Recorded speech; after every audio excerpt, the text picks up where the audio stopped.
আমাদের গ্রাম অঞ্চলের মানুষের একটি ঐতিহ্যবাহী খাবার আপনাদের কাছে আজকে শেয়ার করব, যেটা আমাদের গ্রাম অঞ্চলের মানুষের অনেক প্রিয়।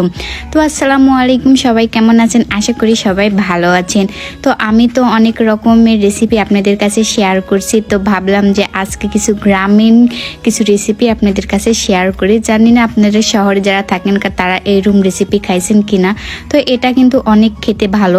তো প্রথমে দেখলেন আমি কিছুটা নিয়েছি হলো কচু পাতা, তো ভালো করে আমি ধুয়ে নিয়েছি। তো তারপরে দিয়েছি রসুন, গোটা রসুন দিয়েছি আমি 2টা, পেঁয়াজ কুচি দিয়েছি আমি প্রায় 3 থেকে 4টা পেঁয়াজ কুচি। তারপরে দিয়েছি আমি এখানে চিংড়ি মাছ, ছোট চিংড়ি মাছ, আর দিয়েছি আমি কাঁচা মরিচ। তো দেওয়ার পরে উপর দিয়ে আমি লবণ দিয়ে দিলাম স্বাদ মতো। তারপরে আমি দিয়েছি আবারও হলো কচু পাতা, দেওয়ার পরে আমি দিয়েছি অল্প কিছু পরিমাণ পানি, দেওয়ার পরে আমি ঢেকে দিয়েছি। তো ঢেকে দেওয়ার পরে দেখেন মানে কত সুন্দরভাবে কচু পাতাগুলো মানে সিদ্ধ হয়ে গেছে, আবার কত সুন্দর করে চিংড়ি মাছগুলো ভালোভাবে মানে সিদ্ধ হয়ে গেছে।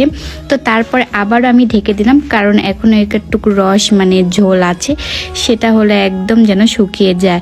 তো এই পর্যায়ে সুন্দর করে রসটা শুকিয়ে গেছে। এই পর্যায়ে আমি দিয়েছি এখানে সরিষার তেল। তো সরিষার তেল দিয়ে এটা আমি এখন একদম ভাজা ভাজা করে নেব, যাতে একদম শুকনা হয়ে থাকে, কোনো যেন পানি বা রস যেন না থাকে। তো দেখেন আমি নেড়ে চেড়ে একদম এটা শুকনা করে নিয়েছি। তো আমি আরও দেখতেছি যে এটা একদম মানে শুকনা হয়েছে কিনা।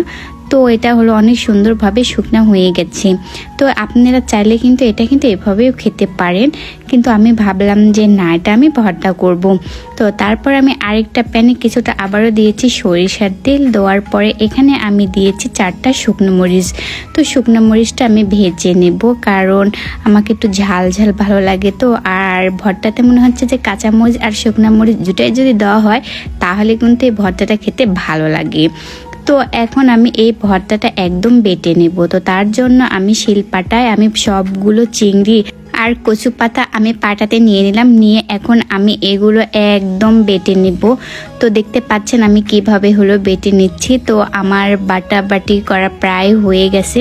তো এই পর্যায়ে আমি হলো যে শুকনা মরিচটা আমি ভেজে রাখছিলাম, সেই শুকনা মরিচটা আমি এখন পাটাতে দিয়ে দেব।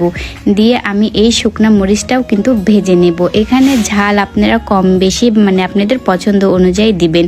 তো তারপরে এই শুকনা মরিচটাও আমার বাটা হয়ে গেল। তো এই পর্যায়ে আবারও আমি একটু কাঁচা সরিষার তেল দিয়েছি, যাতে এটা খেতে অনেক ভালো লাগে। তো আমি হাত দিয়ে মেখে নিলাম আর একটু মুখে চেখে দেখলাম যেটা ঠিক হয়েছে কিনা লবণে। তো যাই হোক একদম পারফেক্ট হয়ে গেছে। তো দেখতে পাচ্ছেন আমার ভর্তাটা কত সুন্দর হয়েছে, কচু পাতা আর চিংড়ি মাছের ভর্তা। আর এই ভর্তা যদি সকালবেলায় গরম ভাতের সঙ্গে আপনারা খান তাহলে তো জমে যাবে। তো আমি এখন এটা মানে গরম ভাত দিয়ে খাবো। তো দেখেন ধোয়া ওটা গরম ভাত, সাথে নিয়েছি আমি ভর্তা আর একটা লেবু। এই 3টা উপকরণ যদি থাকে তাহলে আর কি লাগে বলেন, আর মুখে দিলে তো ওয়াও।